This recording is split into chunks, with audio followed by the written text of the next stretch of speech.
Hey peeps, DJMK here, and welcome to the recording. I know I've been here for like super pretty fast, but I know I've been sitting here for a while. But yeah, so looks like the rain's finally stopped for the most part, which is good. But yeah, so I was looking through like stuff like itch.io and Steam and GOG for like games that I could cover next since now my computer started to get a bit more access. But with Steam, the problem is that a lot of the games nowadays don't support Catalina, which is the current version of the Mac. So that's a bit frustrating. So I decided to like go for like itch.io, see what I could find, and then I found this pack where you can actually purchase over 1,000 games from their racial justice and equality pack. You just have a minimum of $5 that you need to donate toward the cause. So for the mission raise over $4 million, almost $5 million for the cause. Because people purchasing, you can obviously pay higher, but the bare minimum was $5, and you can get over 1,500 games, and you can get various things from like hit titles like Night in the Woods and A Mortician's Tale to more interesting titles like Arcade Spirits and Arcade Spirits and As We Know It.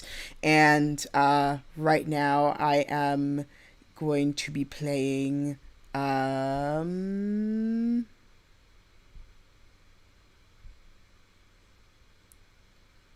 going to be playing um Blind Men, which is basically a from what they say. Oops, I cleared the downloads. I didn't mean to do that. Um, from what they say is a spy, like a yaoi based in the spy genre. So yeah, here it is. So here is the summary of the game Blind Men. Let me open the game up while I'm doing so. So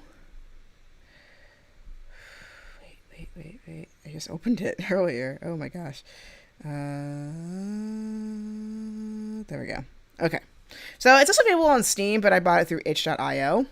So, and it's apparently available on the Switch, the PlayStation, Xbox, and Steam. Well, and Xbox. So that's pretty interesting. Anyway, a parody of spy fiction, Blind Men is a boy's love visual novel. Novel that follows the young supervillain as he carries out his first big heist. As the nephew of a retired supervillain, there's nothing Keegan wants more than to become one himself. Unfortunately for him, with no experience and with very little time to get everything done, something is bound to go wrong. So there's two romanceable characters.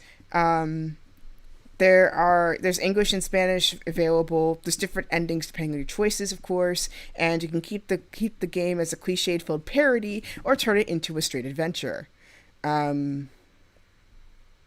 There's about 50k words in here, and if you're purchasing it normally, it's only 350. But I think you'll get more bang for your buck if you do the racial justice and equality bundle that itch.io is currently doing, and it's only $5, which there's 15,000. There's like 50 over 1,500 games in the bundle. So if you think about it, so if you do $5 and then divide by 1,500 games, that's like less than a penny, like way less than a penny. So that's a steal right there. And you don't necessarily have to pay for like every single game. Like, you don't have to play every single game per se. Just getting the bundle in and of itself, excuse me, just getting the bundle of itself and then selecting the games that you know for sure you're going to play, you're still going to get a bang for your buck. So please go check out that pack, because you're going to find some pretty good games. Like I mentioned earlier, Mortician's Tale and Night in the Woods is also included in the bundle. So Night in the Woods is one game I especially wanted to play. I only recently found out that the creator of the... Oh, wait, where did it go? Okay. I only recently found out that that one of the developers of the game unfortunately passed away. So And also, in some ways, this game was like this story was pretty much also um, what I also almost personally became. So all the more reason why I wanted to play the game and see what happens. There's an addition apparently that adds more dialogue that you never seen before, but I think it's a console only thing. So at some point maybe I'll play that to see what happens. And then I also saw like a Polygon game where like the thing where like the reviewer had a very similar experience to the main character of the game. But yeah. The music's pretty loud. Thankfully I can reduce it down on my headphones, but I'm gonna go on preferences and then reduce the music a little bit. It's pretty loud.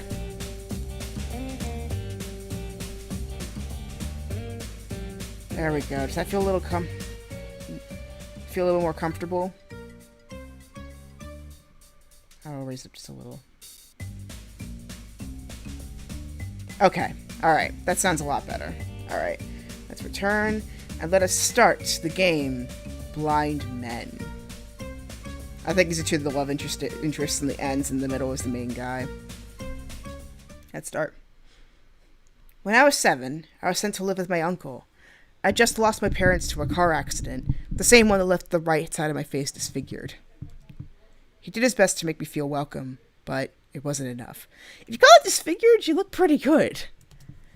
Bullied by my peers and ignored by people that were supposed to help me, I didn't fit in anywhere, and I spent most of my childhood thinking that it was somehow all my fault. One day after I came home crying, my uncle pulled me aside and said to me, "People are fools, Keegan, blinded by their own stupidity. They seek to destroy what they don't understand. People like you and me, we're different. We're better. Never forget that." At that moment, it all became clear. I finally understood what I had to do. I followed my uncle's footsteps and I'd show them. Interesting processing of thought, but okay. So what do you think? I'm only missing the essay section of the application. I don't know why the League even asks for one. There's something particularly evil about good grammar. I laughed nervously at my own bad attempt at making a joke. The League of Evil is the highest authority when it comes to criminal activity around the world. They can make or destroy a supervillain's career with a single word, and even those who don't answer to them know better than to oppose them. Membership is for life, and vacancies are rare and far and in between. Even getting the opportunity to apply is difficult enough, which is interesting considering how many times a supervillain can get wiped out at the face of the earth. Unless, then again, it's a parody, so the parodies are often the ones where the villains can actually get away from the spy or the superhero dealing the final blow, so that makes sense. I'm perfectly confident in my ability to deliver a flawless application. Of course, but one can never be too sure. Which is exactly how I ended up asking one of my uncle's henchmen for his opinion on my application. It's about passion. Common criminals are a dime a dozen, but being a supervillain requires true dedication. He gets it. He totally gets it. He claps his hands together in excitement. He's almost as enthusiastic as I am about the idea of me getting to join the League, which makes the fact that I have no idea of what his name is rather embarrassing. Well, I'll pretend he's a henchman. They're gonna get wiped out first. Of course you wouldn't know their name. It's not that I don't care, it's just that after a while, henchmen just sort of blend in together. Exactly. During training, we were shown the video of the boss's speech at the Allied Nations. It was wonderful. Half the room was in tears by the end of it. It's the one about how powerful countries abuse the vote system of the organization to legitimize their actions, isn't it? I've seen it too. It's really good. Okay, I don't know why, but I kind of ship Keegan with the henchman right now. That would have been interesting to see. To the developers of this game, please add a third route where we ship with the henchman. Anyway, it's not for nothing that Human Resources makes all the new recruits watch it. In just a few words, you can really feel what the boss is about. What makes him different from all the other supervillains out there. You don't need to worry so much. Write from the heart and you'll do fine. Besides, you're Sphinx's nephew. It runs in the family. He said so himself, didn't he? I groan. Ugh, don't even start. It's bad enough that people think I only got to the opportunity because of him in the first place. The last thing I want is for it to actually be true. Getting into the league by my own merits is the only way I'll ever be taken seriously as a villain. By them and by everyone else. Not to mention, he has this weird idea about how spending all my time down here is not good for me. And it's not something recent either. Besides, because intelligence agencies were always looking for my uncle, we never stayed too long in one place. As a result, I was homeschooled for most of my life. But ever since I finished my high school studies 3 years ago, he's been trying to get me to enroll in college. An actual college with other normal people. At first, it was just subtle hints and the occasional comment, which I accepted as his way of showing he cared about my future. However, since last month, he's been bringing a bunch of pamphlets home. Well, the other way that he's probably displaying this is because if you know how the average person thinks, you know how to take advantage of their weaknesses and become the best supervillain ever. Maybe that's why he's encouraging you to go. But then again, what do I know? I'm just a book-obsessed nerd. Anyway, he went as far as outright telling me that if I was having problems choosing, I should study engineering like he did. Speaking of the boss, what are you planning to tell him? I managed to keep the application process secret for the better part of the year, but it can't remain that way forever. As proud as it makes me that he hasn't found out yet, I'm now full. That luck has played at least some part in it. I meant it when I told the henchman that my uncle was my biggest inspiration. His approval will mean a lot to me. The next time I see him, I suppose, it will be better if he hears it from me now and not from the league after I get accepted. He hates being left out, and considering what I'm planning, he might just have a stroke. Well, here's a chance. He's heading our way. What? He was not supposed to come back until tonight. The henchman shrugs. I turn around and see my uncle walking through the door. He's never been a particularly expressive man, but he looks even more serious than usual. Good morning, boss. The henchman salutes him, and my uncle dispenses him with a nod. As he leaves, he soundly mouths a good luck in my direction. Traitor! You're early. There was an explosion in the lab. There's toxic material everywhere, and since it would take the cleanup crew a few hours to get rid of it, I told everyone to go home for the day. What accent am I going for? I can't... I can't think of any supervillains. I guess I'm trying to do like the Christopher Lee, Man with the Golden Gun dude. I don't know. I look down and notice that his clothes are stained with some kind of black substance. Instinctively, I take a step back. He looks down as well, shakes his head, and waves his hand in a dismissive gesture. This is just oil. I'm working on some of my old prototypes when I was informed of the explosion. Anything I could help with, boss? No. I want to clear up some space in the storage room. I'll get rid of whatever I can't get in working condition. And how many times do I have to tell you that you don't need to call me that? Sorry, I spent so much time with the henchman. It rubs off after a while. Among other things. Uncle, really? That was years ago, and it only happened once. As far as I know, only because he got eaten by a shark before it could happen again. Yes. The time the feeding cage malfunctioned, and our perfectly trained sharks decided to have him for lunch instead. What an unfortunate coincidence. The corner of his lips quicks up in an amused smile. I barely resist the urge to roll my eyes. Have you had time to go through the pamphlets? The entrance exams begin next month, so you have to submit your papers as soon as possible. I spoke with Madame Mantis. She says that if you're interested in moving to America, she'd be happy to help with anything you need. I don't know what accent I'm going for, oh my gosh. I'll just play around. Ever since she retired, she's amassed quite a bit of contacts in the Board of Education. In fact, if you get everything else ready before next Friday, she'll personally write you a recommendation letter. I've met her a couple times. She was a proper villain. The kind of woman that never does things out of the kindness of her heart. Meaning that he either asked her for a favor, or she owed him one. Either way, I bet he's only telling me this so I feel pressured into enrolling. I'm glad that you brought it up, because I've been meaning to talk with you about that.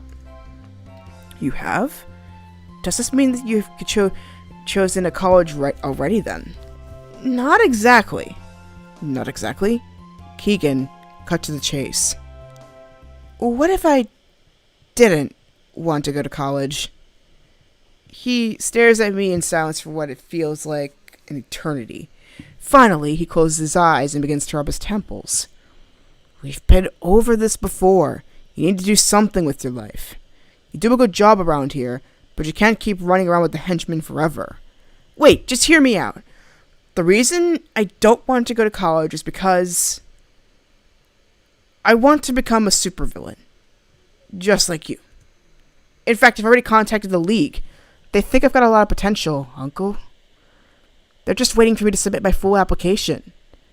When did you even have the time to do that? Save it. That's not important. Helping me out and being an actual supervillain are two completely different things. The League's application process is infamously hard for a reason, Keegan. Many people have died trying to impress the Council. Why do you even want to be one? Uncle, please. I've gone through the curriculum of every major college in the world. Several times, actually. They've got nothing to teach me. I could go straight to a doctorate for about every field I'm interested in. Why should I waste my time with frivolities when I could be doing something that actually matters? You're the one that always says that people just don't know what's best for themselves. Well, I do. Besides, I've been helping you out practically my whole life. I'm not making an uninformed decision. I know exactly what I'm getting myself into. Are you sure about this? I've never been more sure about anything. Have you decided how you're going to call yourself? Do you have a base of operations? What about a plan? How are you going to pay for everything? Do you remember the weapons dealer that sold you the parts you were missing for the death ray? Turns out that he also handles mercenary contracts, and it comes highly recommended in that regard. He said that he would lend me one of his bases and some people if I went over a couple of blueprints his scientists are working on. I know it's not ideal, but it would only be for a day or two. After I'm accepted into the League, I'll have enough resources to get on my own. He crosses his arms, and there's another moment of silence. If you're so serious about this, I won't be the one to stop you. But you're going to do this properly. Call the weapons dealer and tell him that you won't be needing his services anymore. You'll use my lair and my men. Go draft a contract, and if anybody asks, you rented them. Thank you, Uncle. I promise I won't disappoint you. Of course you won't. Now come. Tell me more about your plan. A month later. Location, National Museum of Science, Bonn, Germany. And that's where part of my relatives are from, actually. That's funny. I pretend to adjust a strand of hair behind my ear, pressing the button in my earpiece to increase the volume. Boss, I'm in the control room. I've taken care of the security recordings. The police won't find anything of use in any of them. The men are all in their posts and ready to go too. They'll be waiting for your signal. I'll stay here for a little longer to keep an eye on things. Please let me know if you understood. I nod. Alright, see you in the auditorium, boss. As an aspiring supervillain, particularly one hoping to join the League, there are two things to be taken into account when it comes to carrying out plans. Visibility and chance of success. Just like there's no point in doing something so uninspired that it barely makes it to the local news, there's no point in getting arrested on national television.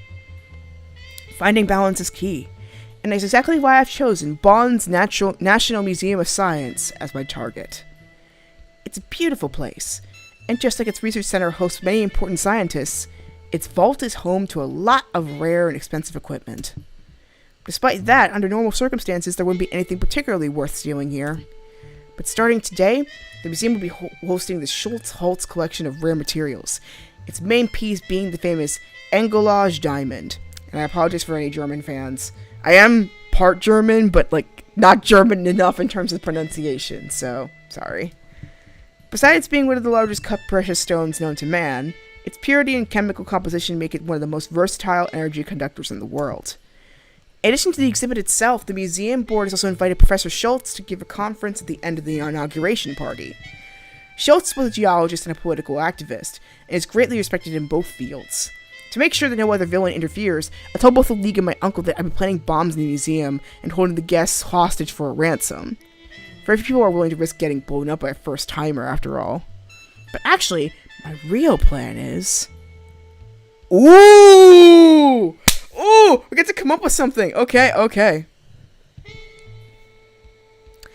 Let's go classic villainy and steal the diamond. But again, his knowledge could be useful. Professor Schultz kidnapping him. Let's go classic villain. Let's go steal the diamond. Stealing the Engelage certainly won't get me any points for originality. It's changed hands so many times that it has to be authenticated every time it shows up. But so many important people here. A robbery is bound to get all the media attention I need and then some. Because everybody loves a classic robbery story. Why not? Besides, I can think of a thing or two that I could do with diamond itself in the time it takes to find a buyer for it.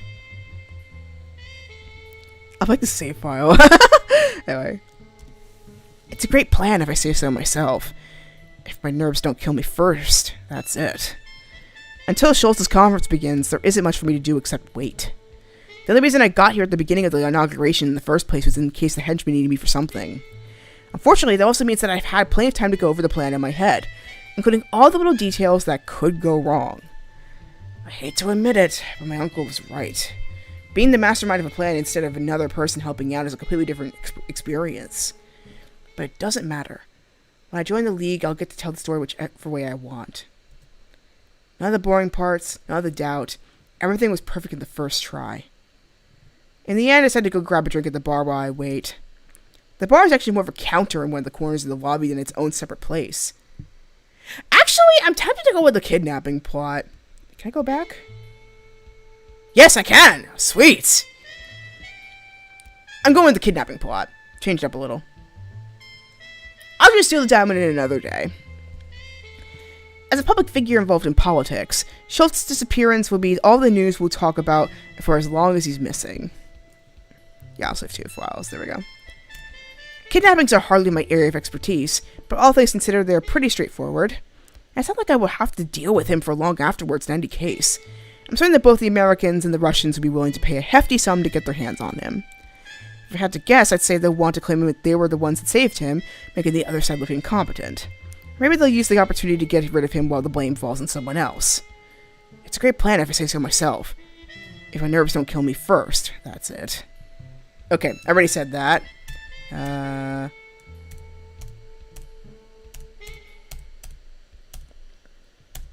Okay. Alright. In the end, I decided to go grab a drink at the bar while I wait. The bar is actually more of a counter in one of the corners of the lobby than its own separate place. It's meant for people who want to get something to drink without having to find a place at one of the tables, or wait for the servers to take their order. As I approach, the first thing I see is a man surrounded by a small group of people, most of them women. I can't get a good look at him from over here, but every once in a while the whole group erupts in laughter. There's a few typos in here. After the third or so time that it happens, the bartender walks over from behind the counter and says something to them. He probably asks to either lower their volume or leave, since the group begins to disperse right afterwards. Now by himself, the man takes a seat next to another blonde man. He leans on the chair and begins swinging it back and forth.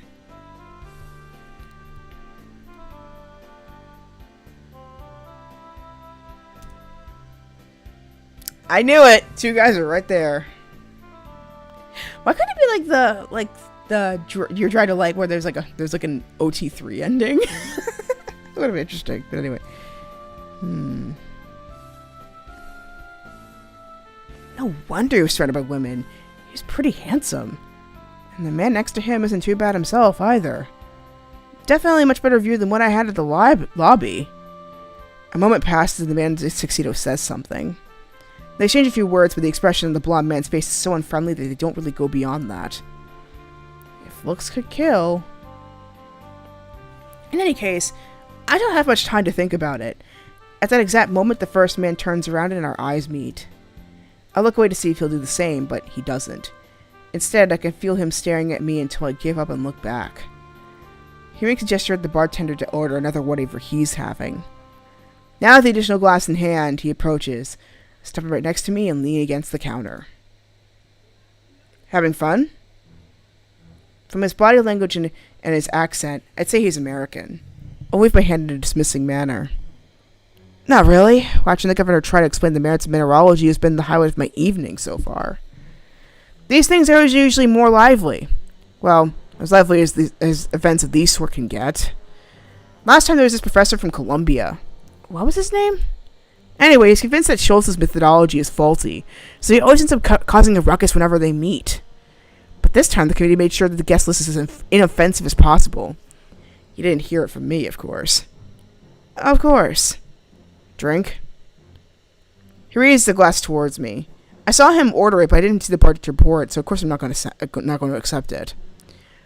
I shake my hand and pick up my own glass, almost empty by now from the counter. No, thank you. I already had one. He shrugs and takes a sip. It's quite good, isn't it? German alcohol is one of the two reasons I'm glad that the Soviets only get to keep half of the country.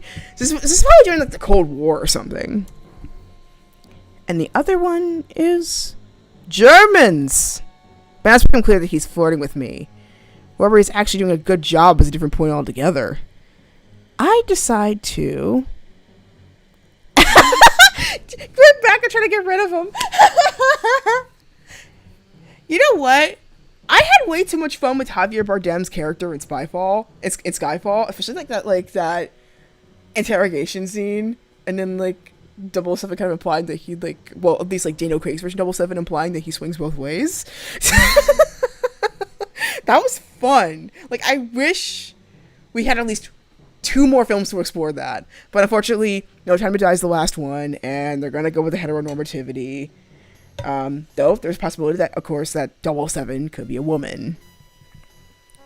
I don't know, but yeah, I'm excited. I'm excited just for that reason, just like exploring more possibilities. But I'm gonna say, let's vote back, see what happens. Well, 2 can play the same game. Let's see him put his money where his mouth is. Of course, one of those things is much more fun than the other. He laughs, puts down one of the glasses, and offers me his free hand. I take it and give him a grin in return. The handshake lasts a couple of seconds more than strictly necessary, and instead of simply letting go at the end, he slides his fingers across my palm. I curl my fingers slightly so they interlock briefly at the end. That does it. He begins ogling me in what's possible the least subtle manner known to man. Johns, it's a pleasure to meet you. The pleasure's all mine. Don't take this the wrong way, but you look kind of young for an academic. I'm still an undergrad. I'm hoping for a chance to discuss my thesis with Schultz before I submit it. Asking Schultz for his opinion about an undergrad thesis? That's quite a high bar you set for yourself. Trust me, you don't even know half of it. So, what is it about? In simple terms, I'm researching ways to improve the accuracy of the tools used to locate and harvest petroleum deposits. It would make extraction quicker, cheaper, and more environmentally friendly. Right now, it's all theory, but I'm pretty sure that my calculations will lead to being applicable. That's quite impressive. All the better for me. I like them smart. With a grin, he puts a hand on my shoulder and leans closer to me until his face is practically touching mine.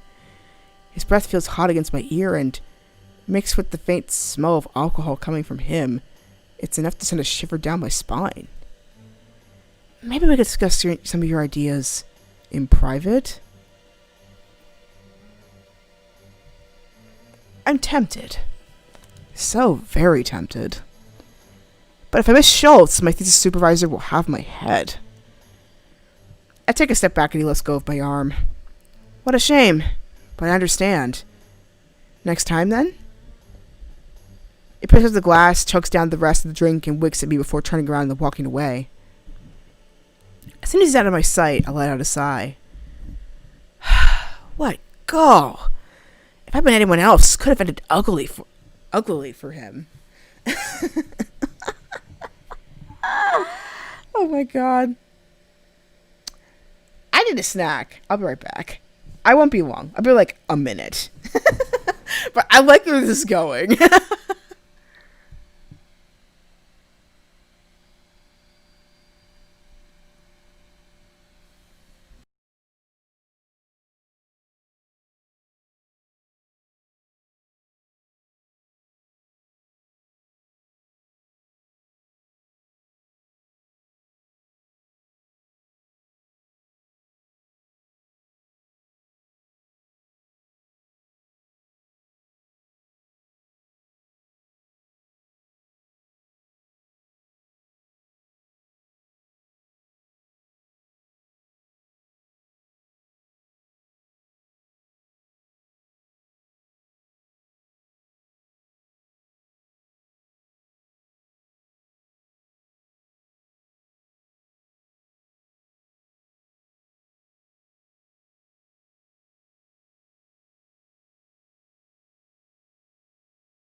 Okay, I'm back.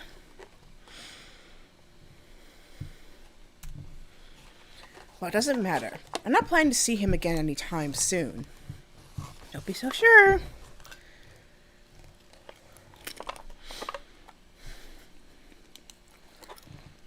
There's a buzzing sound from one of the nearby speakers, and I turn my attention to it.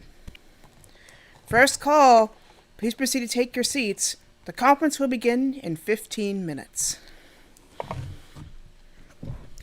When the announcement is done, I head towards the auditorium. Other than the first 2 rows, which have been reserved for politicians and the press, the seats aren't numbered. Terribly inconvenient for people that would rather secure a good place without having to enter early or wait too long in a line for it. On the other hand, it's perfect for someone like me that would rather not have the name attached to their tickets. When one of the ushers takes my ticket, I recognize him as one of my uncle's men, just like the henchman said. He directs me in towards a free seat, at the corner of one of the middle rows. Perfect. Nothing would ruin a dramatic entrance like having to ask people to stand up so I can get to the stage. Once I'm at the seat, it quickly becomes obvious why no one had taken it yet. Sitting next to me is the blonde man from the hall, reading the program with an expression on his face as unfriendly as the one he had back there. Excuse me, is this seat taken? He looks at me, shakes his head, and goes back to reading without a single word. Under the circumstances, I wouldn't care, but come on. He talks to the other man at the bar, and I don't get more than a side glance?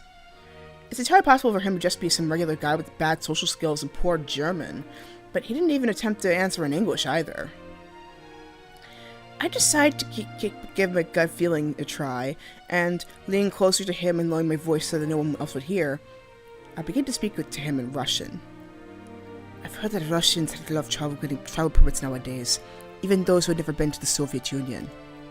I can't even imagine how hard it must be for actual Soviets to get out of their country. That gets his attention. I have to put down the program and turn to face me. He looks like he's assessing me and trying to intimidate me at the same time.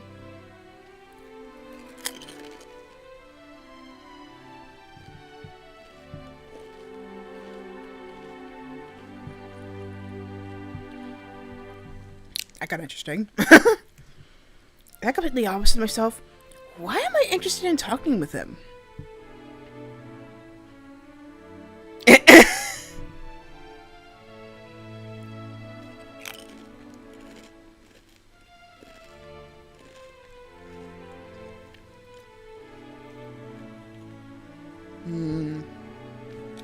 I feel like he's a supervillain, so I think there's something suspicious about him. I mean, he's more likely an agent, but I think there's something suspicious.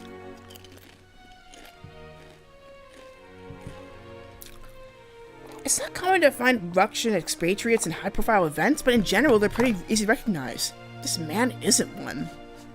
I went through a lot of trouble to make sure no one would interrupt me today. Is there something out of place about him? I need to know. Me neither, but I imagine it's just about as difficult as finding someone that will teach you Russian on this side of the world. His accent is very thick, even in Russian. Thankfully, I speak the language fairly well, otherwise I would have regretted my decision as soon as he opened his mouth.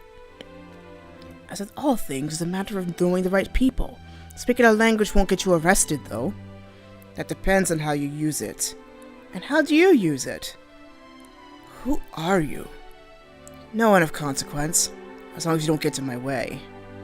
I change a look of suspicion before he goes back to reading, not without hesitation. Over here. Seems like I'll have to keep an eye on him. Third call. Please remain in silence for the duration of the conference. We'd like to remind you that photography is restricted to authorized press. The lights of the room begin to dim until they turn off completely, and the auditorium's remaining illumination are the spotlights above the stage. A man in a suit appears from the left end of the stage, followed by Professor Schultz.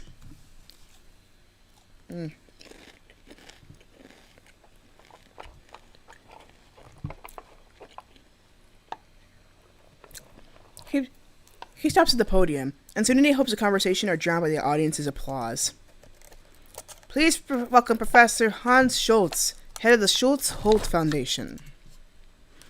There's another round of applause, this time much louder. After a couple of seconds pass, Schultz holds his hand up and the whole room goes quiet.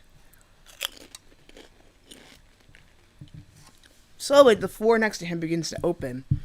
Everyone watches in awe as the case in which the diamond is kept raises from it. I had seen pictures of it before, of course, but it doesn't compare to seeing it in person. Now we're just stuck with the diamond. Oh well. As you all know, the engolage is among the rarest gemstones in the world. Flawless both in its surface and its interior, it allows both heat and electricity to be conducted with minimal dispersion up to... I pressed the button on the side of my watch. I couldn't risk bringing too much equipment on my person, but I should fit both a communicator and a small laser into my watch. At my signal, the doors burst open and the henchmen appear, while the ones that had been posing as ushers hurried to lock the doors behind them. My uncle ended up lending me about half a dozen of them. Since people inside had no way to tell, they're more than enough. There are whispers of confusion at first, but the room goes completely quiet when Schultz slams his head against the podium. What is the meaning of this? Security! Get these people out of here! I stand up and escort him to the stage by that one henchman whose name I should probably know by now. While we walk, he goes ahead and hands me the control of the bombs. Mostly for show, since only wired enough bombs to mess up some of the less important rooms slightly, while the rest are decoys to release smoke. Of course, they don't know that. There has been a slight change of plans, Professor. As I take the podium, I twist the control in front of me. I signal the henchman to restrain Schultz. They both get off the stage and he leads the professor towards the side of the auditorium.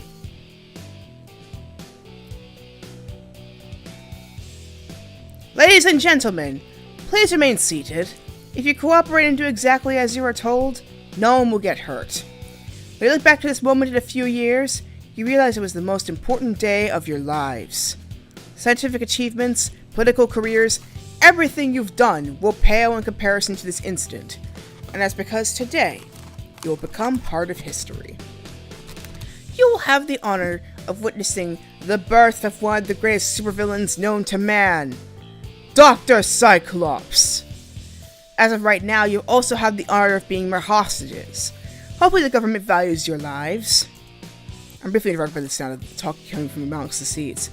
I decide to ignore it and continue. Enough to pay the... When it happens again, I stop speaking and begin to look over the crowd, searching for the source of the interruption. Most of the guests have either a look of fear or discomfort on their faces, and some even shake their heads when they notice me looking at them. What do I have henchmen for if they can't even keep people from talking at the same time as me? Finally, I notice the henchman is out of place, sitting at the end of the row rather than out of his place next to Schultz.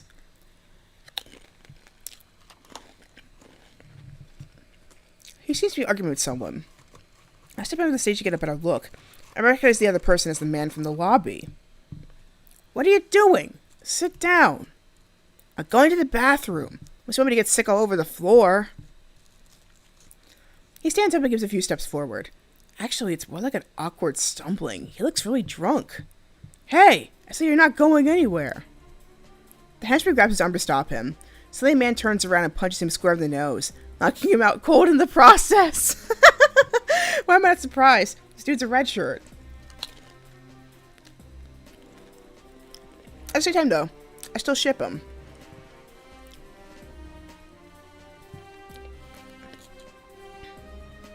Stepping over the henchman's unconscious body, he puts a hand inside his jacket and takes out a gun. At first I'm amused by the idea of getting shot by an overeager drunk who manages to point it right at me just fine. Agent Hunter, Global, you're all under arrest. Shoot. People begin to turn to look at him, whisper to each other, until the crowd's attention is divided between the two of us. Meanwhile, none of the henchmen move, unsure of what to do. The other security on site was supposed to be the museum's guards, so the local police stationed outside. There's something to make us think that an agent of Global would be here, let alone armed. Hatcher could deal with him through sheer numbers alone, but I need to keep control of the crowd. If everyone begins to panic, it's not going to be good for any of us. I said to try and bluff, so I shrug and laugh it off. Nice try. We might just shoot out in a room full of civilians, or for me to blow the place sky high. I pick up the control and put my index finger on the big red button in the middle of it. See this? My men have put bombs around the museum. One false move and I'll push it. With you still inside? No, I don't think so. As for your henchmen, my aim is pretty good. And something tells me that none of them want to be the one that gets their boss shot. Guess we'll have to see who's faster. Get him! The henchmen are getting ready to fire when I'm blinded by the flash of white light. Out of instinct, I took the control and raised my arm to cover my good eye, but the movement makes me lose my balance and I end up falling back. Grenade! Everybody get down! Hold your fire! The vision is blurry so much I can barely see the second flash of light when it goes off. I hear the people begin to scream, but the noise sounds distant as if I was in another room altogether. It's not much of a relief, but at least that means that we're flashing grenades rather than fragmentation ones. It takes a couple of seconds for my eyesight to come back completely, and a couple more for me to regain enough strength to be able to stand up. I look around. Half of the henchmen are on the floor, covering their ears in pain, and the other half still looks too confused to do anything. Probably realizing no one is blocking their way anymore, the people in the seats begin to run towards the exit in panic, pushing each other and screaming. By the time the henchmen try to regain control of the situation, the whole room is descended into chaos. In front of me, Agent Hunter points his gun in my direction and begins to approach. Or at least he's trying to. His hand is shaking so much it's obvious that he's just as disoriented as I am. I frown. If it wasn't him, then who? It's the Russian! It's so obvious! Sergey. He looks at me then on the floor, then stops.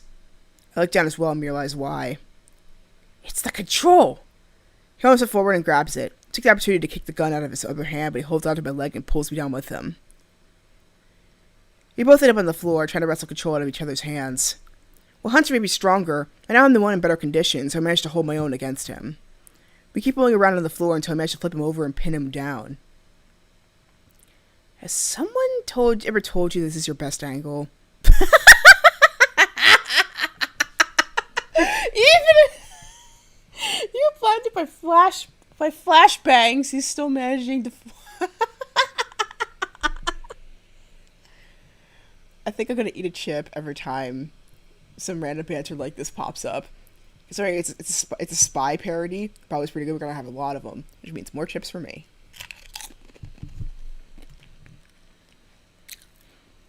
Shut up and give it back. As we continue to struggle for control, I notice someone get on the stage out in the controller of my eye. I turn my eye and see the blonde man from the lobby walk up to the diamond's case and lift it up. No, it was Sergey! I knew it was Sergey! Yep. It's a brief distraction, but it's enough to give Hunter the upper hand he needs to push me off of him. When I fall back, the control is sent flying in the air, and Hunter and me stare at it as it lands right on the detonator. Well, shoot. Of course, nothing happens. It's a decoy, isn't it? Harry shakes his head in disbelief, wiping a bead of sweat from his brow with the back of his hand. But instead of looking angry, he seems rather amused by the whole situation. Harry decided that his immediate business with me is done. He runs past me and onto the stage to catch up with the other man. They begin fighting over the diamond right away, trying to keep the other from getting a proper hold on it. They're pretty evenly matched at first, but the longer the fight lasts, the more Hunter struggles to keep up. Whoever the Russian is, it's good that he's not just a random guest or some opportunistic thief. It will be an easy mission, they said. No one cares about the old rock anymore, they said. I should have stuck with the diamond plot, but the kinetics sounded more interesting. Anyway, why does the KGB even want with it? What? Why don't you always just like everything that may be worth more than a ruble? Be quiet. That diamond is the property of the Soviet government. I've come to take it back. Global and the KGB? I knew there was something odd about those two. I think I'm not here for the diamond. Let them fight over it while we get away with Schultz. That was fun.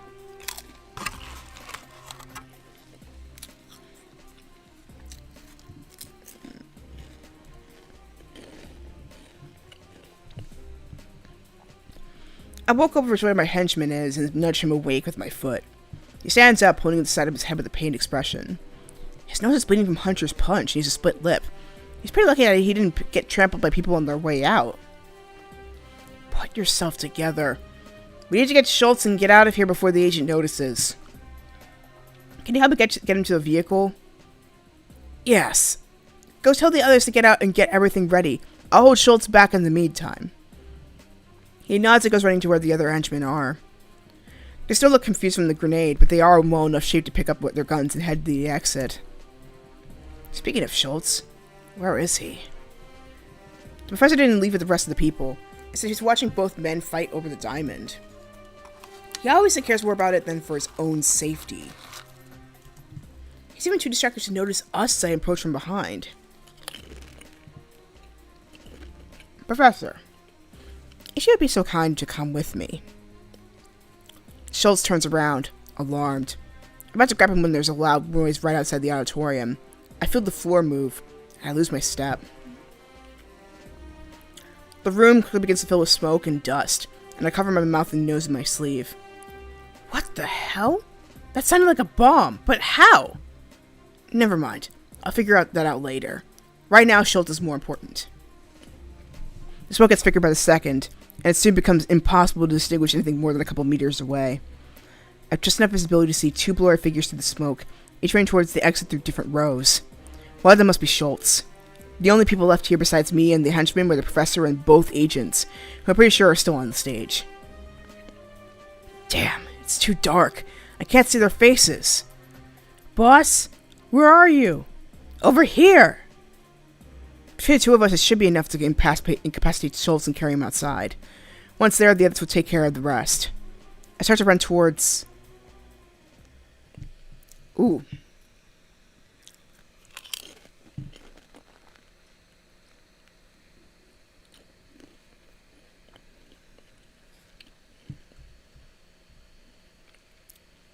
Let's do...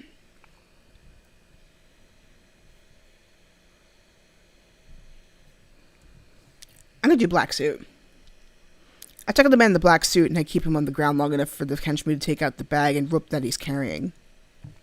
He puts the bag over the professor's head and ties his hand and feet. He struggles a lot more than I had expected, and I ended up having to knock him out before being able to drag him out of the building. With some effort, we get the professor out of the building and all the way to where we left the vehicle. After putting him inside the trunk, we head back to the base. While the henchman drives to take off my suit and just keep my uniform on, it's just as dirty as the suit, but at least I'm more comfortable now. Fortunately, the professor remains unconscious for the whole duration of the trip, so we don't have any more setbacks in that regard.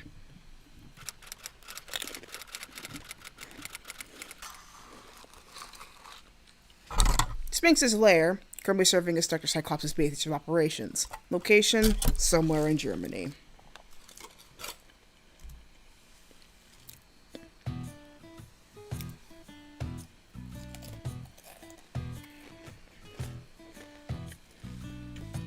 Not to be confused with Germany, Pennsylvania. Dang. I'm sorry, I had to. When we get to the base, the other henchman hurried to help us carry Schultz to the laboratory. He put him down in the chair that we prepared for him, loosening up the rope slightly so that he'll be as comfortable a situation allows. I would consider putting him in a cell, but I wanted to make it clear that he doesn't have a choice about helping my uncle while he's here. That didn't go exactly as planned, but you know what they say. What really matters are the results. Despite everything, we managed to get Schultz here. Congratulations, everyone. You can leave now. Of course, he got the wrong guy. He got Hunter. The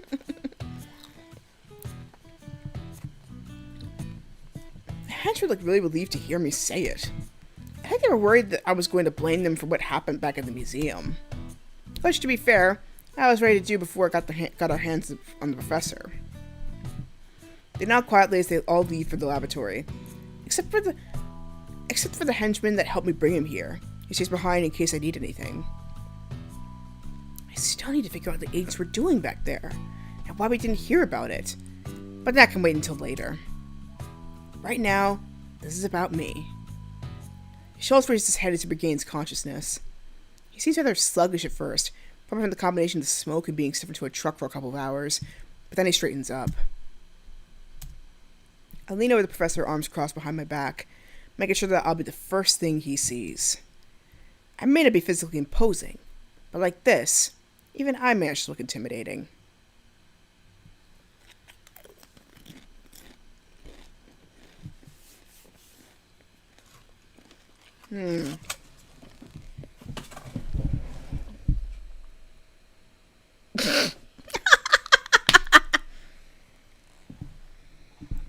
Well, maybe if I had like one of those high-backed office chairs, I think I would look more intimidating, but Nah, even I don't look intimidating.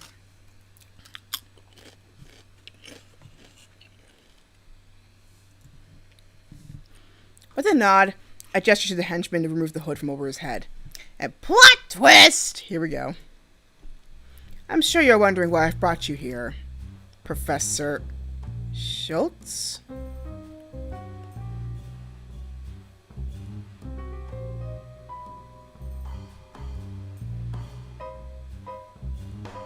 When the hood comes off, I freeze. The man in the chair isn't Schultz. It's the American agent! He seems confused as he turns his head to look at the henchman, but as soon as he sees me, he grins. Alright, you got me there. I wasn't expecting this. I take a couple of steps back, doing my best to remain calm until I'm certain I'm out of Agent Hunter's sight. How did he manage to mistake him? When, like, Schultz is literally right in front of him. The henchman follows me on the way out, but he has a much harder time hiding his nervousness. Once we're at the entrance, I grab the henchman by the shoulders and begin to push him in the general direction of my uncle's office. Go call Spinks! Tell him it's urgent. Call the guards too. Nobody goes in or out of this room until he's here. Yes, sir. I guess nothing to restrain him with. If you can move a finger, he's moving too much. I stay outside of the laboratory where I wait, occasionally working back inside to check on Hunter. The fact he's so calm doesn't make me feel any better. As I wait for my uncle, I end up pacing in circles for the door before realizing it. I manage to keep it a serious face other than the one of outright panic. My agitation eventually wins and I begin to bite my nails. How could I be messed up so badly? My uncle's going to kill me. Or worse yet, he's going to send me overseas and make me enroll into college. As soon as I hear someone approach, I make myself stop. It's the henchman, followed by a couple of guards carrying a metal table with them.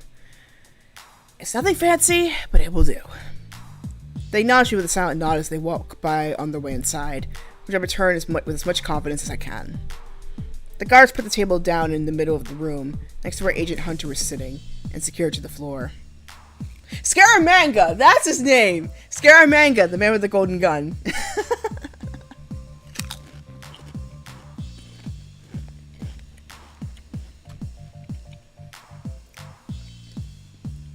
If you haven't seen that movie, go watch it. It has Christopher Lee as Scaramanga, the dude with the golden gun. Just go watch it. It's merely because of that fight scene alone at the end, and also, it's the only Bond film there's only one death in it. Can you believe it? In the entire film, the only death you see is death of the supervillain. It's interesting. They untie Hunter's legs and pretty much throw him on top of the table. He lets out a groan when he hits the metal, and the guards strap him down. With Hunter properly secure, they each take their position at opposite sides of the table. Cyclops? I'm so deep in thought that I don't notice my uncle approach until he's right next to me, and even then I don't react right away. Keegan! Hearing him speak almost makes me jump from surprise. I was told you need to be down here urgently. What's happened? Are you hurt? I knew I shouldn't have let you go alone. He puts my hand on my back to make me straighten up, and begins to spin me around to check me over for any sort of injuries. I may look like a mess from everything that happened, but I'm not hurt. No, I'm fine. Just, Uncle, stop it. I had to push his hands away to get him to let go of me. He looks like he's about to grab me again, so I step away. There might be the slightest chance that you were right and I didn't think as thoroughly as I thought. You know that I told the League I was going to ask for a ransom for the people at the museum, right? He makes a pause, almost as if he was having trouble following the conversation. Rather, as if he could tell exactly where I was heading, but still hoped to be wrong about it. That was your plan, yes. I thought how impressive it would look in my application managed to pull off even a bigger crime without anyone knowing about it to the very moment it happened. Kidnapping Schultz would get me more money and acknowledgement than anything I did at the museum would. Especially since keeping secrets from the League is so difficult in the first place. It was supposed to be a surprise for you, too. Just imagine Schultz is your assistant. He'd help you with all the incomplete projects you've lying around. You didn't. I did! Almost did, anyway. There were some complications. A couple of agents were there, one from Global and one from the KGB. Somehow we ended up bringing the Global agent here instead of Schultz. He takes a deep breath. I can tell that he's really angry, but that also he's trying to calm himself down for my sake. He reached to the side, just enough to see the agent from over my shoulder. Are you absolutely sure that the League wasn't aware that you were planning to kidnap Schultz? Absolutely. And there's nobody that could let them know? Not a single soul? No one that I know of. I mean, some of the henchmen know, but they won't be telling anybody anytime soon. Good. Here's what you'll do. You're going to head to the office as soon as you can and call the examiner you are assigned to. Tell them that the bomb threat was actually a distraction to capture a Global agent. You were successful, and you are going to deliver him to the League in exchange for becoming a member. If they turn the offer down, which I doubt they will, having captured him in the first place should be enough to get you accepted. It's essentially the same as what you were planning, but with the agent instead of Schultz. That's perfect. Thank you, Uncle. I don't know what I'd do without you. He frowns as he crosses his arms. Perhaps I shouldn't have sounded so relieved. I've got a few ideas. Anyway, don't thank me just yet. You and I will have a long talk about this, but this is not the time. First, you need to get all this sorted out. Just consider that the more time you take, the more I have to go over all the ways this could have ended poorly. You can handle the rest by yourself, can't you? It's not a question. It's a statement. Handle this yourself or else. I don't have much choice either way, so at least I try to look confident as I nod. This time, he seems pleased enough by my reaction, and he turns around and walks away to go back to whatever he was doing before I arrived. I can do this. I can do this. I was planning on kidnapping either way, wasn't I? The only thing I changed is the person in the room. I get back inside as soon as they see me. The guards turn around and face me and salute like they would have done with my uncle. I recognize the reaction from the times I had seen my uncle order them around while in a bad mood. They're measuring just exactly how upset I am.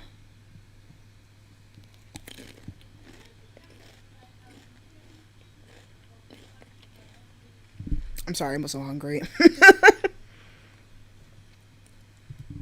The acknowledgement is nice, but under the circumstances, it makes me feel more like they're nervous for me, and less than they respect me. I'm about to speak when a tapping sound gets my attention.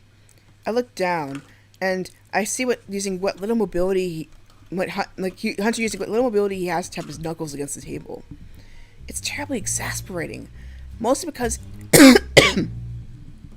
it makes it seem as if he was just waiting for me to get on with it. Yes, get on with it! The only way it would be worse would if he was it would make it worse is if he was humming or something. I clear my throat and raise his hand as much as the restraints allow him. What took you so long, Doctor? I was beginning to think that you wouldn't be coming back. Why? Do you have somewhere to be, Agent? What can I say? It's a full-time job. Oh, it can always make time for good-looking men, though. Yep, that deserves this one.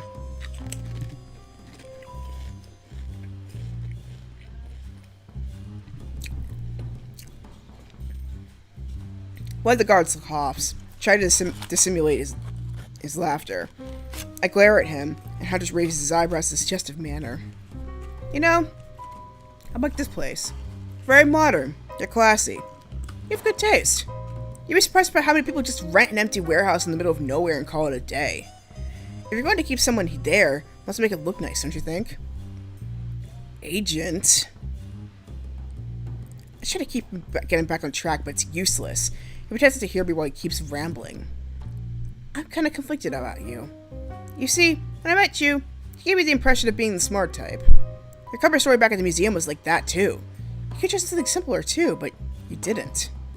Unfortunately, your secret lair is a laboratory, and a very fancy one at that. Mistaking me for Schultz, though? That was a rather big mistake. Not the kind that someone who thought their plan thoroughly would make. So either I overestimated you, or you're even newer at this than I thought. Is that it? Am I your first? I know you said the museum would be your debut, but criminals usually get some experience before... Enough! I slammed my hand against the table to get him to shut up before he embarrassed me any further, and I stepped away from him and closer to the guards. I want at least 2 people here at all times. Understood? Give him water if he asks for it, but nothing more. Searching for weapons, too. I don't want any surprises. If he looks suspicious, take it away. Are you sure you don't want to search me yourself? You know what? I also want him gagged, just to be sure. As I step out of the room once again, I look at my clock. Between getting here from the museum, waiting for my uncle, and talking to the agent, it's already past midnight. Too late to call the league. And with that, I need water. I'm feeling like...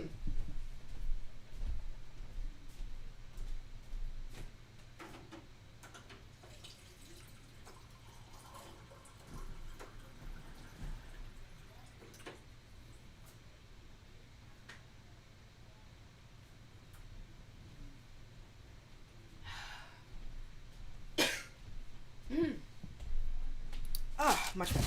Much better. Okay. Too late to call the league. Yep. And again, do villains ever take the night off? Most of the epic stuff happens at midnight.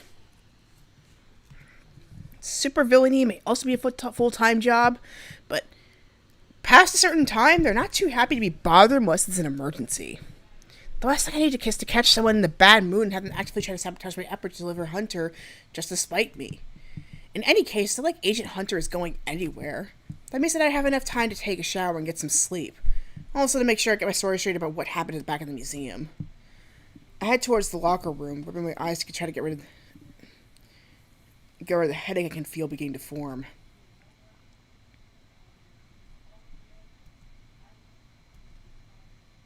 I can't sleep. Maybe I should use the time for something else. There's no point in staying here lying down in the dark. Let's see. I can't really use the lab since Hunter is there. And I'd rather not bother my uncle again. Especially not this hour. Well, I could always go check on Hunter. If I can't sleep, why should he?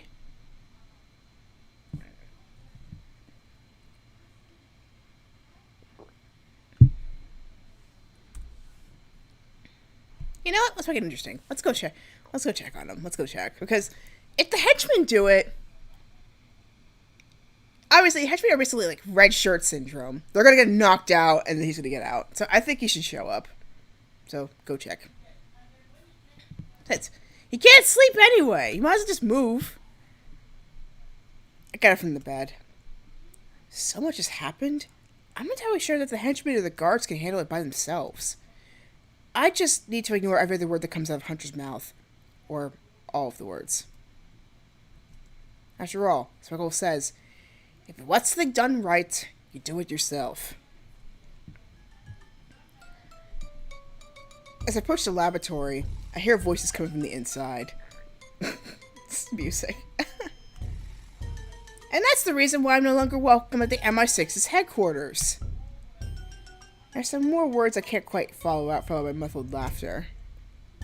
That sounded like Hunter, but I explicitly told the guards to gag him, so I must be hearing things. The closer I get, the quieter the voices become. By the time I'm at the door, they've stopped completely.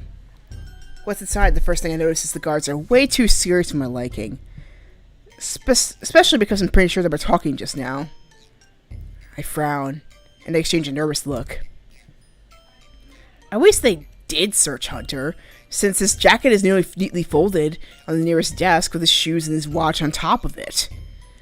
I pick up one of the shoes and, noticing that it's suspiciously heavier than it should be, I turn it around to take a closer look. Is this all? The guard closest to me nods. Unless you want to... No, stop right there.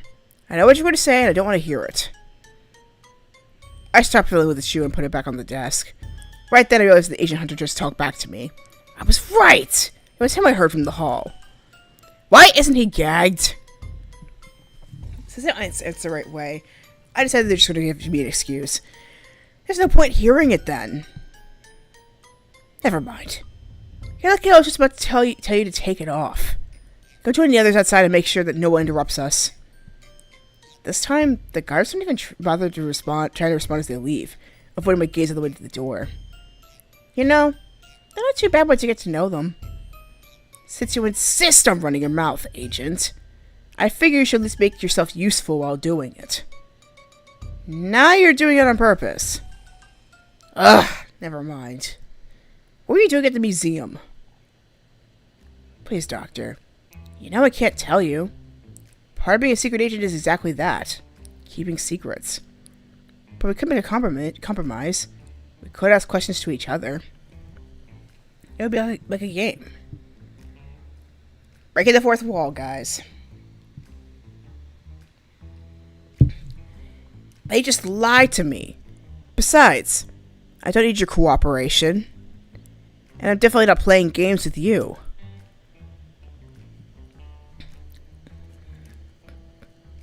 I opened one of the desk's drawers, and after taking out a small bottle, I put it on top of the desk and turned around so the label's facing Hunter. Hunter squints, then laughs when he reads it. Truth serum? Good try. I'm immune to it. Along with... He makes a pause as if trying to recall something. 30 other kinds of chemicals? Give or take. It's been a while since I've last checked. Come on, I have questions for you too. Otherwise, how about we skip to the part where you tell me your plan and how capturing me fits into it? I tap my fingers against the desk. Fine. But the moment you say something stupid, we stop and tell the guards to go find through the whole cabinet until they find something that does work.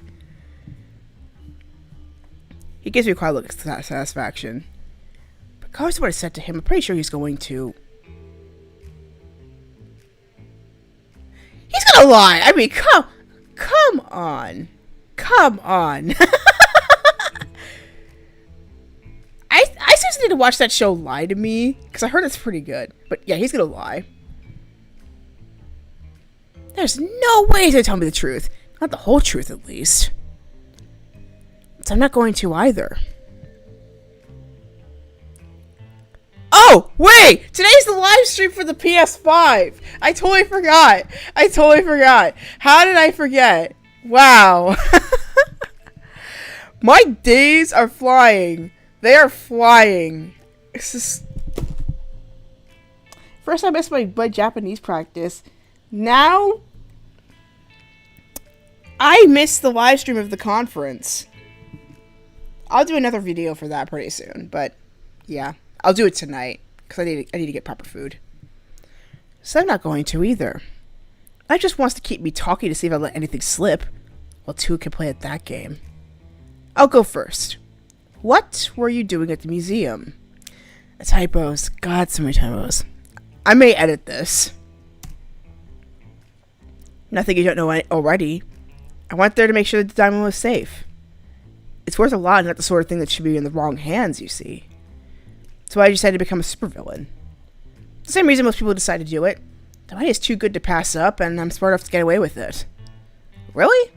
There are plenty of other jobs that pay well too, especially for smart people. You could have gotten a place in academia or in the government. You could have even come to work for us. I'm not the kind of person that sits down in an office for 8 hours. I'm sure you understand that. If me being here is a proof that my job doesn't involve sitting down in an office, I don't know what is. Ending up on the other side of the situation is exactly an appealing prospect either, Agent. Were you aware that we'd be at the museum? No? I didn't know about the Soviet either, but in his case I was more or less expecting him to show up. They always do. He's not wrong! Hunter makes a pause looking at me as if trying to decide something. He raises an eyebrow, and then... Tell me, do you find me handsome? Yep, chip moment.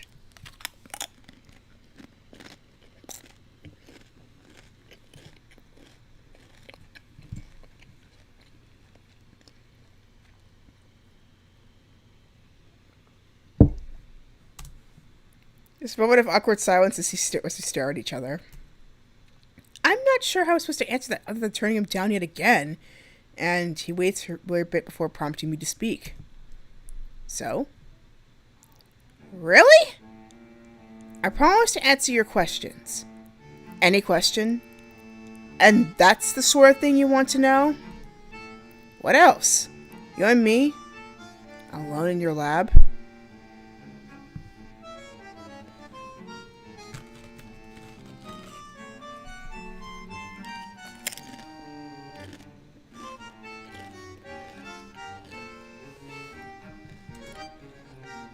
I'm interested in getting to know you. I'm even more interested in what you think about me. Suit yourself. I've never heard a man look bad wearing a tailored tuxedo, so congratulations on not being horribly hideous. Do you have any family? Yes, but we aren't very close. At least not enough to care if something happened to any of them, for example. Let's see. Right in the museum, would you have slept with me if you hadn't found out that I work for the Queen? Oh my god. Yep, this is the chip moment. I'm gonna be eating the entire container. At the museum? Don't be stupid, Agent. Does that mean you wouldn't have right then, but you would have done it some other time? No, I'm... Enough. I warned you to say anything stupid. We're done here. You're getting flustered. I'll take that as a yes. Now I feel like I really missed out, Doctor. I turned away, then I managed to resist the urge to touch my face to check whether I'm actually flustered. Oh my god. Guards! The guy was coming right away, and then they at least have the decency of looking genuinely serious when they do. He was stopped in front of me, staying perfectly still while they wait for my instructions. Go get the henchman from the infirmary. He should be done getting his nose fixed by now. Agent Hunter claims to be immune to truth serum. We'll be testing that. But make sure to tell the henchman to not rough him up too badly. We need him in one piece. I'm about to leave, but I stop right before I cross the door and turn around. And if I come back to find you talking with him again, I'll find the worst job in all of the base and assign you to it. I heard that there's some dangerous material that needs cleaning. They nod. And the last thing I see before I leave the room is the guard taking out the various bottles in the cabinet and putting it on the desk. I see my uncle sitting at the desk, going through some papers. Before I even get to interrupt him, he raises a finger to let me know that I should wait, and ignores me for about 5 minutes till he's done with whatever he's doing. Finally, he acknowledges me with a nod. Keegan, about time. I'll leave you to it. He puts the papers into one stack, pushing them up to the side of the desk before standing up. Uncle, one more thing before you do. What does the League do with captured agents? He stops, tapping his fingers against his chin. It's been a while since I've handed anyone over, but they usually interrogate them before returning them to their agency. If they're particularly difficult or dangerous, they just kill them after they're done with them. Difficult or dangerous is exactly how I describe Agent Hunter. Why the sudden curiosity?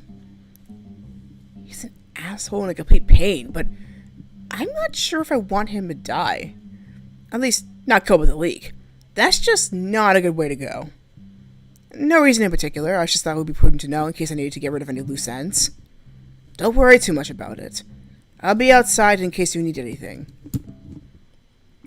He walks out of the office and I go ahead and sit down before I dial the operator's number. Since it would be impractical to expect every single villain to keep means of contacting each other, everything is handled by a centralized department. It's actually independent from the League, so it has the benefit of being able to serve as an intermediary between us and other organizations, too. Good afternoon, Spinks. How can I help you? It's Dr. Cyclops, actually. I'm just borrowing Spinks' phone. I need a line to... Oh! Oh! Oh my god. Okay, what do I do? What do I do?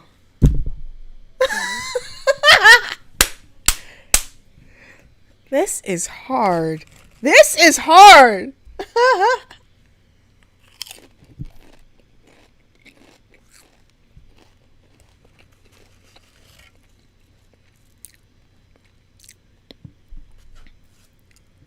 They're just league or global. League or global.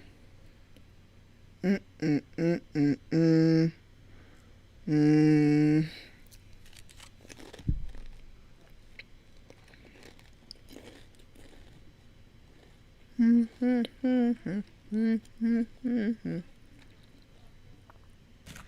League or global? League or global? Which one? Which one?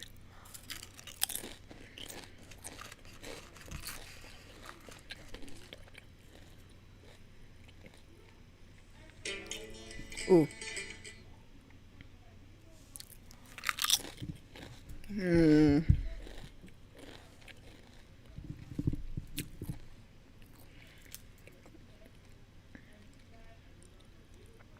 League or global? League or global? Which one? Which one?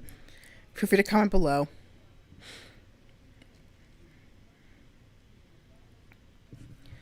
You know what? I kind of want to keep the love story going. I want to call global, but then league. I need admission to the league. You know what? I'm gonna risk it. I'm gonna call global. I can't get rid of the feeling that I shouldn't hand Hunter over to the league. I hope it does it. Perhaps I should trust my gut in this. The league doesn't necessarily have my best interest in mind. I stand up and lock the door. Once back in my seat, I lower my voice as much as possible. To global. It's urgent. Of course. Please remember that agencies record all incoming transmissions, and that no one's use them to track down unwanted callers. If you aren't using a properly encoded line, we suggest you switch to one before continuing the call. That isn't ominous or worrying at all. My end is secure. Go ahead. Very well. Wait a moment before I put you through. The operator disappears from the screen as soon as she finishes speaking, replaced by a spinning picture of Global's insignia. After a moment of waiting, Amanda Sue picks up the call. Both he and the officee's in are completely non-descriptive, in a way that can only be intentional. He looks surprised at first, but then he frowns. Who are you and what do you want? My name is Dr. Cyclops. The man from the museum? I grin. I feel a certain sense of satisfaction from knowing that he recognized me. Certainly he makes no mention whatsoever of the incident or anything having gone wrong. That's right. Now be quiet and listen, because I'll only say this once. Recently, one of your agents came to my possession. Agent Hunter, or so he calls himself. I say $500,000 is the fair price to get him back. $500,000? For a single man? You're insane! Then I suppose I'll have to just to send him to you in pieces, so you can figure out exactly how much he's worth to you. The man goes quiet, and looks away from the screen without turning it off. It seems like he's receiving instructions from someone else. We need proof that Agent Hunter is alive. Of course. I'll send you a finger so you can run DNA tests on it. When he doesn't answer right away, I begin to worry that he's going to call my bluff. Worst case scenario, I can get someone else to do it, but I'm about as fond of dismembering as I am of torture, which isn't much at all. We need to see him then. I don't quite let out a sigh of relief, but it's pretty close. Perfect. You're in a position to demand anything. Just because I'm feeling kind, I'll call you back in about an hour, and you'll be able to see him then. Have the money ready. I'll send you the details of the count. You'll know the procedure already. And just to make my point clear, I make sure to be the one to hang up first. With that done, I gotta go and lock the door. But as soon as I turn to lock, the door swings open towards me and I see the henchman standing on the other side, his hand still on the doorknob. He takes a look at me, lets the knob go, and step back. Boss? What is it? Are you done with the agent? The guards want to know if they could end their shift early. Why? Is something wrong? Well, I'm not sure how to put it. Just say it, you're wasting my time. Agent Hunter is making them really uncomfortable. Really? Because it sure didn't seem like that when they ignored my orders and decided to talk with him. In fact, I'd say they were getting along perfectly well. They were very persistent, boss. I think you should go check, just in case. I groan, and the henchman shrugs apologetically. How could it be that anyone that comes into 10 meters of Agent Hunter turns to an incompetent mess?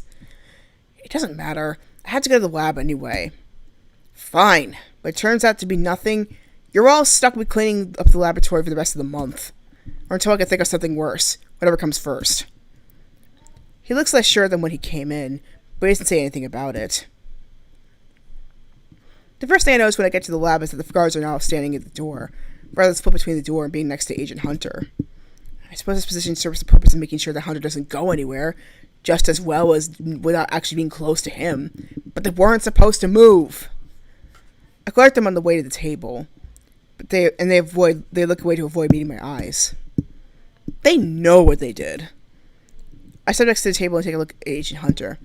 At least this time, the guards listened to me and gagged him. He has a black eye, too, probably courtesy of the henchman. But what really gets my attention is how flushed his face is, going all the way down to his neck, so it's even noticeable even with the gag. He looks sickly.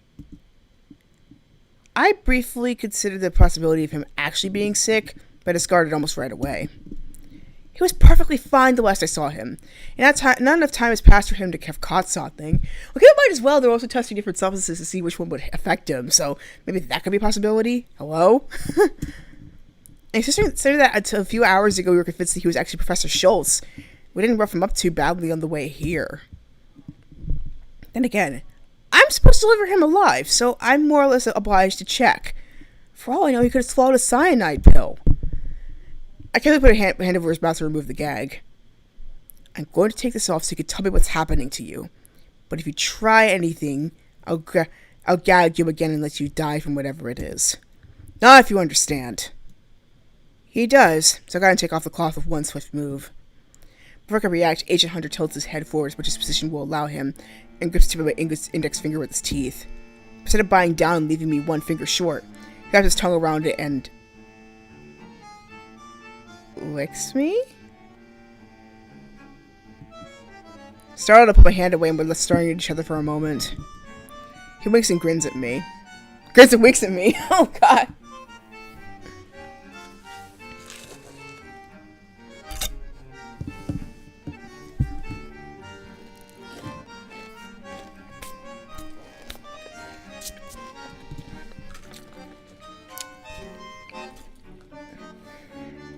I thought the cloth covering the lower half of his face. I can see his expression more clearly. He's not feeling ill. He's... Oh my God, what is wrong with you?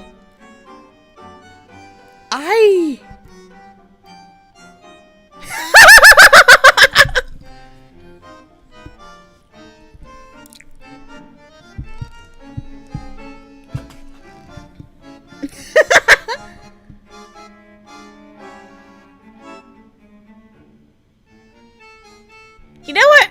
I'm gonna leave it to your imagination for this one. I feel like playing the rest on my own. But yeah. That was awkward. But yeah. I can continue playing some more from this collection. Like I mentioned earlier, this thing's only going to be around for like the next 4 days. So if you want to check it out, just go and take a look at this thing, because it's a pretty good, like, there's some pretty good games in this collection. So go check it out. Go download some games. Go buy some. And it's only $5, which I said earlier. It's less than a penny per 1,000 games. So go take a look. But anyway, I'm gonna take a break. But I'll be back later on tonight to watch the PS5 conference. There we go. So until next time, please check out my social media. Please check out my shops. Here's all the codes that I've got going on right now. And, of course, stay safe. Remember to vote. And may your heart be your guiding key. Bye, everybody.